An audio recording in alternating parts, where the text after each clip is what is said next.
Hi everybody, 860 Cologne here with another video. This time answering the questions you asked me a few weeks ago. Sorry it was so late, but let's get right to it. This question: have you ever done radio broadcasting or voiceovers for commercials? Yeah, actually I have.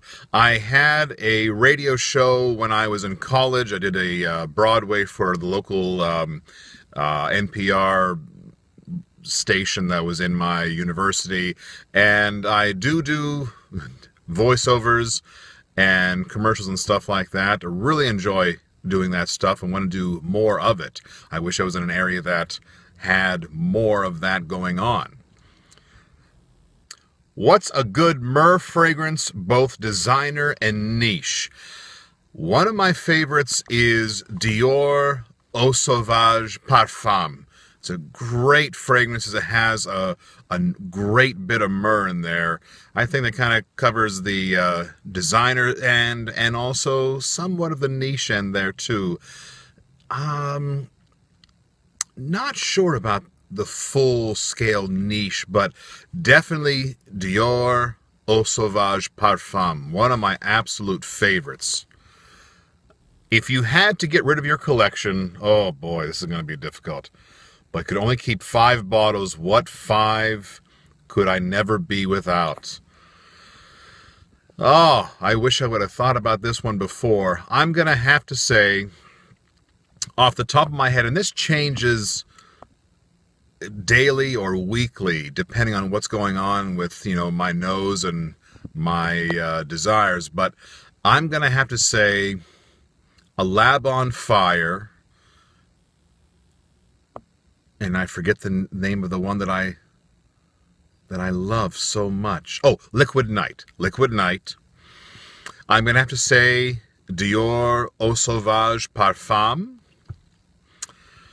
Let's see here. Another one. I'd have to go with Bois de Portugal. I love that one by Creed. That's 3. I guess I'd have to go with Aventus as well. I think that's just such a great fragrance, a crowd pleaser. And one more.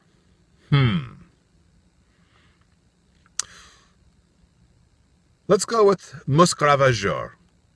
Now those will change. Tomorrow it might be a different list, but right now, that's what I'm thinking.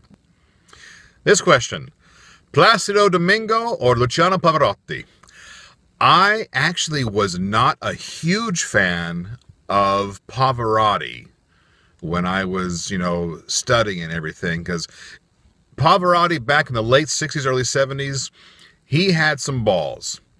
But after that, he was saving his voice, and wisely so. He would only put out as much as he needed, and he had a long career, which is difficult for him to do as a tenor, and as varied rep that he did. I mean, he did things he wasn't supposed to do, bigger stuff that most tenors of his voice size would never do, but because he was Pavarotti, he could do them. I always liked Domingo, but actually, if I'm going to really answer this, it would have to be Jose Carreras. That's the one that actually got me into opera. His recording 1972 of Tosca with Ingvar Rixell and Montserrat Caballé, that just, it hooked me right then and there. Hey man, nice vid. Happy Thanksgiving. I can see that you sometimes travel on the job for your previous vids. What's the best thing you like about traveling on the job and the worst thing that you dislike? Let's see, the different parts of this one. So I'll answer that. I love to travel. I love flying. I love being in a hotel by myself. I'm an only child, so I don't mind being by myself as long as I have internet and television. I'm fine. Love just being in a different city, and what I really like is if I am down south or in a warm climate when it's cold back home. That's something I really like a lot.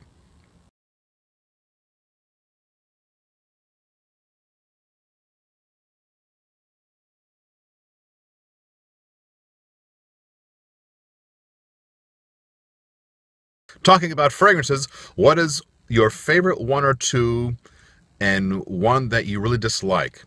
Well, favorite one or two, I mean, just to be different from the top 5 from before, I'll say Yop Cologne was the one that got me into fragrance, so I'll put that one in there.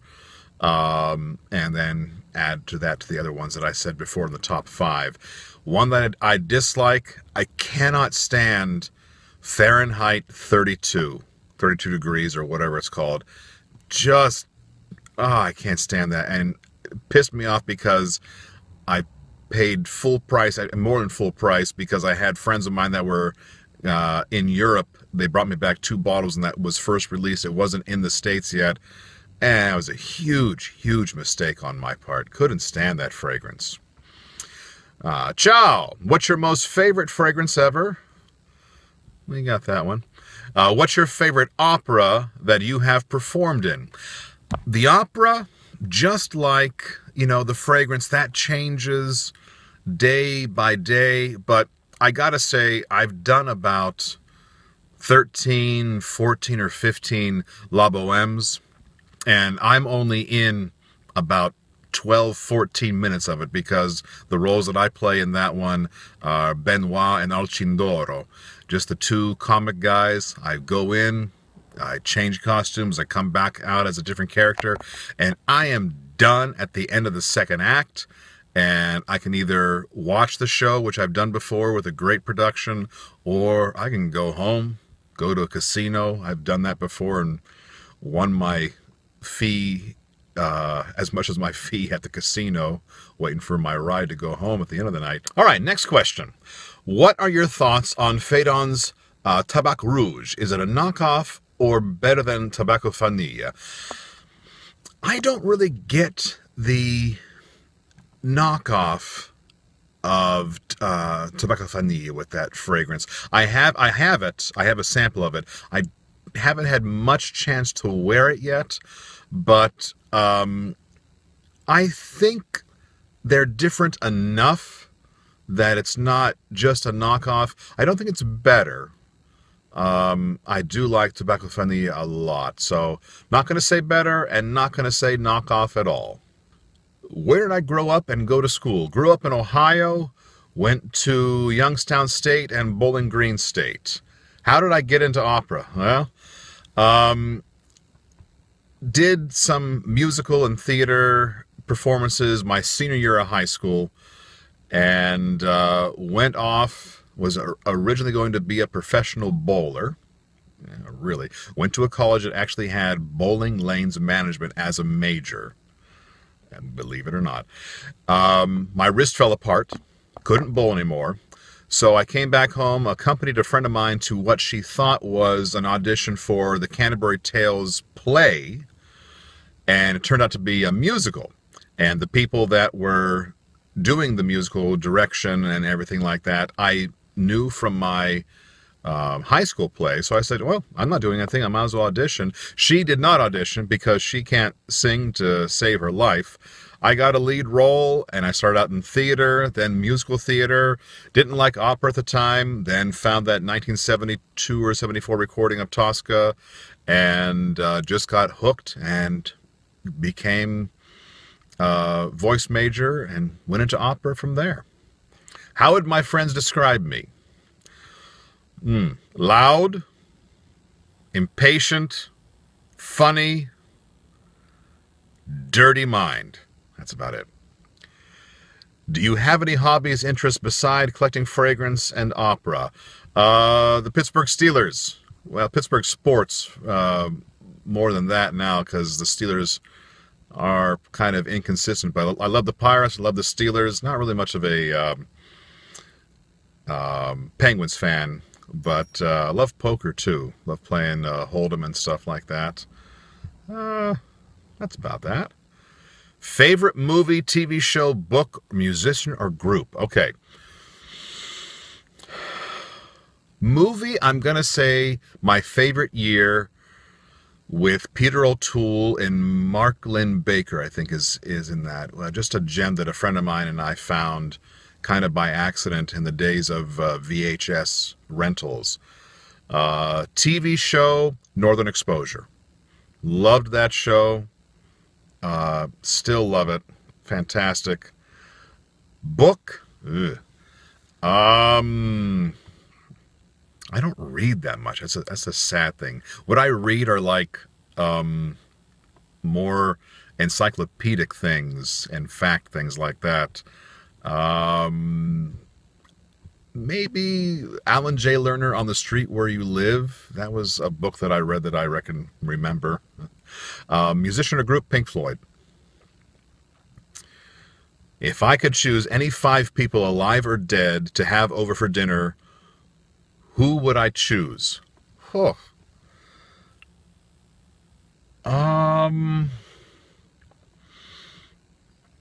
Leonard Bernstein, Mozart, Giacomo Puccini. Let's get some non-musical ones in there too.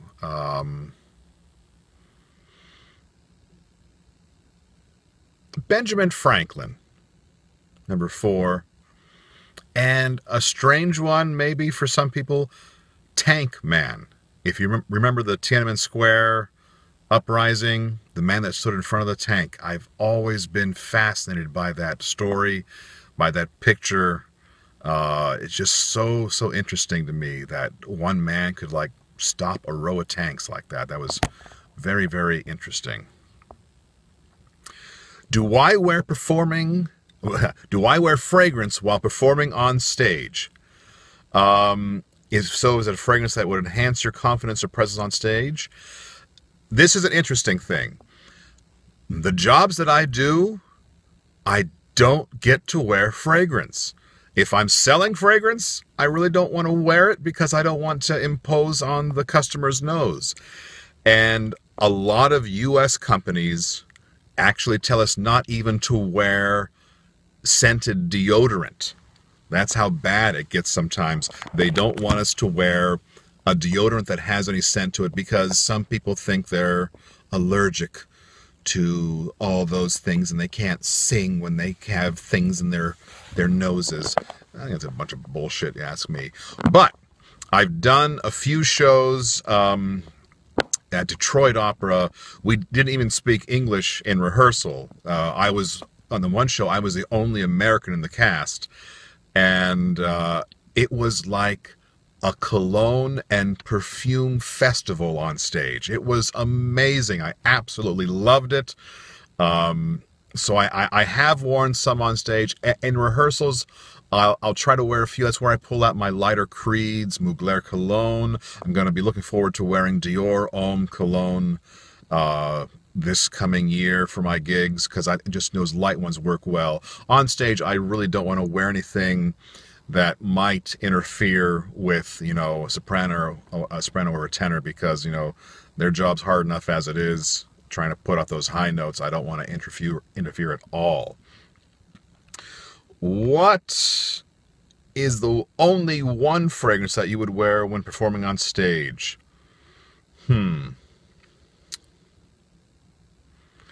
I would probably have to say something like a lighter Imperial Millésime by Creed. Something light on that. If I'm to wear anything at all, it would probably be something like that. What's the most you've ever spent on a single fragrance? $675. Was a little bit less than that, but that was what the bottle retailed for. And I tend to make bad choices when I buy the expensive things. When I'm going to Bloomingdale's this summer, I got a gig in Boston again. I'm going to go there. I've got to make sure I know what I'm doing before I go there because I've made some okay choices, but I've made some choices that don't really fit with what I like. So I got to make sure I choose better this time. Would you consider singing one of your cologne reviews in your operatic voice? No, not the whole thing. I might do I've got some ideas. Going to go to my the recording studio I work with and hopefully get some different things to add to the videos and hopefully incorporate that soon.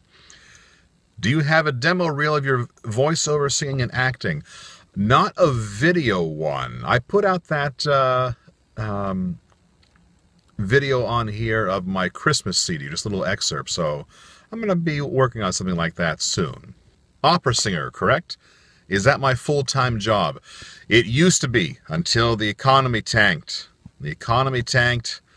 I lost 75% of my income because the companies that I worked for almost year after year no longer existed.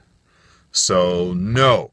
Sadly, opera is still my main money maker, but not full-time anymore. Best food. I love Thai food. I love the peanut sauce and the Thai food. There's one that's called praram. I get praram tofu. I love that. And I've tried to make it at home because I don't have a Thai restaurant within 40 miles of me here. But just not the same. But I love Thai food. Favorite song is actually Life in a Northern Town by the Dream Academy, I think it is. I just love that song. I don't know why. I notice your videos largely cover designer fragrances. Do you have any plans to start reviewing more niche and indie labels? Yeah, it's just because I have access to the designer stuff, so when that comes out, I want to get it out and review it for everybody, just be the first one out there to get some of those. I definitely want to do more niche stuff, so look forward to that, hopefully. What percentage of my fragrances are niche and indie? I'm going to say, well, ones that I actually go out and buy, probably about 20%. I'm still in the process of getting rid of a lot of the fragrances that I bought when I first started collecting, like a TJ Maxx and things like that. So I've got a bunch of stuff that I don't really consider to be part of my collection, but it actually is. So I can't say, I was going to say like half and half, but it's more like 75% designer because of all that stuff. On a personal note, during a romantic interlude, has your booming voice ever startled your partner? I know it scared the crap out of me while watching the Fragrance Bros intro when I made with Dave. Startled, no. I have used it to my advantage. I'll just say that. Loving smells. Do you have a favorite food you really enjoy smelling as it's being cooked? Garlic. I'm not Italian, but I love Italian food. I love cooking with garlic. I really do like, yeah, I'd say garlic. Do you have a favorite flower that you really love how it smells? My grandmother had a lilac bush, and it was, such a distinct smell, and I really loved when that was in bloom. So I'm going to have to say that. Could you put into words the aroma you look forward to smelling on a perfect day outside, describing the season, weather, and time of day? I want to say lilac again, but I do like the smell of rain. I think other people can associate with that. That's a nice smell as well. What are some good songs for somebody willing to learn more about opera, but at a newbie's pace? How about a Christmas CD done in an operatic way? Maybe that's a good one. I would say, but seriously, some of the crossover things that have been done. Josh Groban has done a few things. He's not exactly an opera singer, but things to ease you into the operatic style, I think, will really help someone in that way. And I will say that if in your area, and I know in your area you've got a ton of opera around you, an easy opera to be introduced to is going to be La Boheme. It's Puccini. If you're familiar with Rent, the musical, Rent is based on La Boheme. And it's just a love story. And even though, remember, even though we sing in different languages a lot of the time, you can see the translations at the Met. They're going to be in the seat in front of you, or at other places are going to be super titles above the stage, so you know what's going on. And the nice thing about opera is it's basically a musical. It is a musical, but the composer who wrote the music that we're singing also had every he wrote every note that the orchestra is playing, which oftentimes doesn't happen in Broadway shows, and oftentimes that can change. But the music being played by the orchestra is an integral part, it's another character. And so even without knowing what's going on, knowing what the words are, you can be informed of what is happening through the music. Kind of like when you hear a scary theme going on in a movie, you know something's going to happen, or a happy theme music going on, you know it's going to be happy. La Boheme would be very easy. Bring your tissues. You know, it's opera. People die. What is my quintessential designer cologne? The one that got me started with all these. Yelp for Men. I just remember smelling that and absolutely loving that. I think that was right after high school, first few years of college. I loved it. Just couldn't get enough of that one. It was fantastic. All right, so I think I got most of the questions done. I think that's all of them. If there's any more, I'll try to do them later in a different location here. And thank you very much, everyone who asked. If you have anything else, please feel free to ask me. Continue it on. We'll do another one of these videos. Sorry it was so late again, and I will talk to you soon.